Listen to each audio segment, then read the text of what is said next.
Net set পরীক্ষার্থীদের জন্য ছন্দ আর অলংকার বেশ গুরুত্বপূর্ণ। এখান থেকে তো পরীক্ষাতে প্রশ্ন আসবেই আসবে, আর এসে থাকে, আর এসেছেও। তো আমরা যারা বাংলা সাবজেক্টের পরীক্ষার্থী সকলেই জানি বাংলা সাবজেক্টে 10টা ইউনিট আছে। 10টা ইউনিট থেকে টোটাল 100টা প্রশ্ন আসে, প্রত্যেকটা প্রশ্নের মান 2 করে, টোটাল 200 নম্বরে। এই 10টা ইউনিটের মধ্যে 9 নম্বর ইউনিটেই আছে ছন্দ আর অলংকার। তো অনেকের ক্ষেত্রে মনে হয় ছন্দ আর অলংকার নির্ণয় করা কঠিন, একদমই কঠিন নয়। তো তার আগে বলে নিই ছন্দের ক্ষেত্রে কি কি প্রশ্ন বা কোথা থেকে প্রশ্ন আসতে পারে বা কি ধরনের বা আসার সম্ভাবনা বা এসেছে। প্রথম যে ধরনের প্রশ্ন আসে বা আসার সম্ভাবনা থাকে বা আসবে, অবশ্য করে ছন্দ নির্ণয়। কবিতার লাইন থাকবে, 4টে অপশন থাকবে, আপনাকে বলতে হবে এটা কোন ছন্দের লেখা বা রচনা।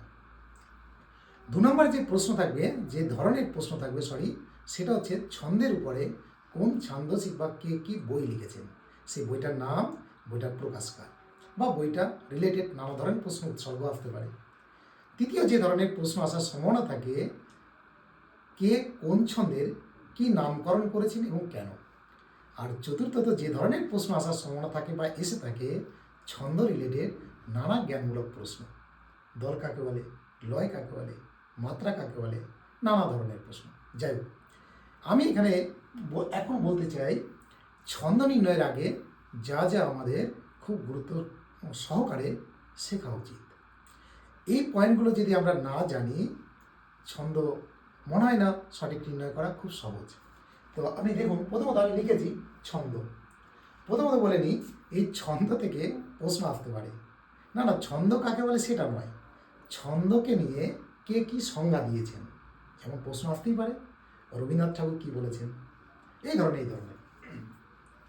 এরপর লিখেছি ধ্বনি ও বর্ণ।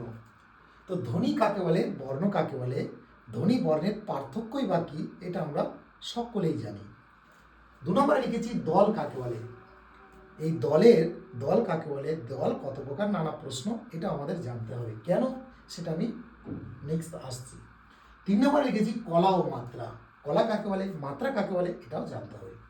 4 নম্বরে লিখেছি ছেদ ও জ্যোতি।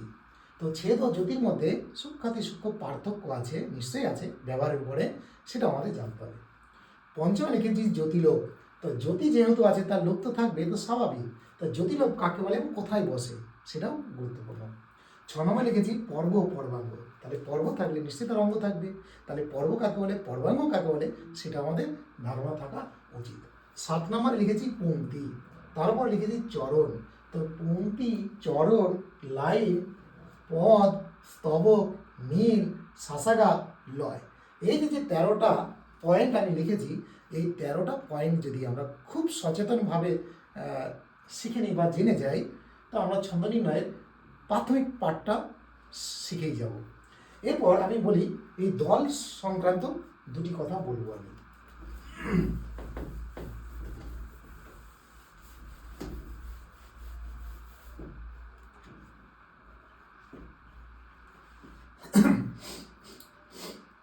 ছন্দ নির্ণয় করতে গেলে প্রথমে যেটা আমাদের জানতে হয়, সেটা দল কাকে বলে, দল কত প্রকার এবং প্রত্যেক দলের নাম এবং তাকে কাকে বলে এবং তার চিহ্ন চিহ্ন কি।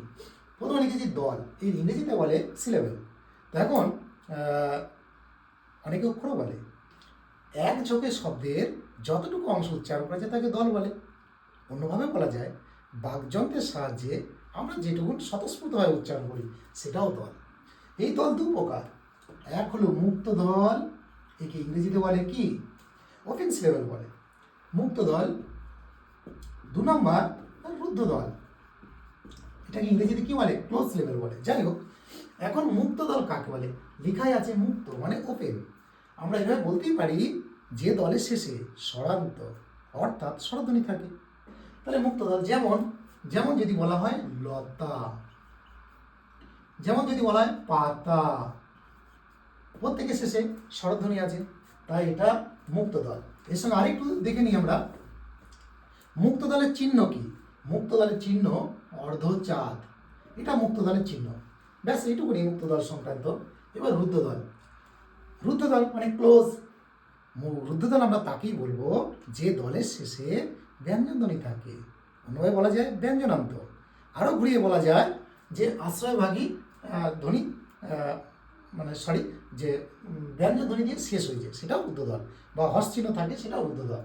তো এই রুদ্ধদ্বয়ের চিহ্ন কি? রুদ্ধদ্বয়ের চিহ্ন এটাকে ড্যাশ বলে, ছোট্টভাবে করে বলে, যাই হোক।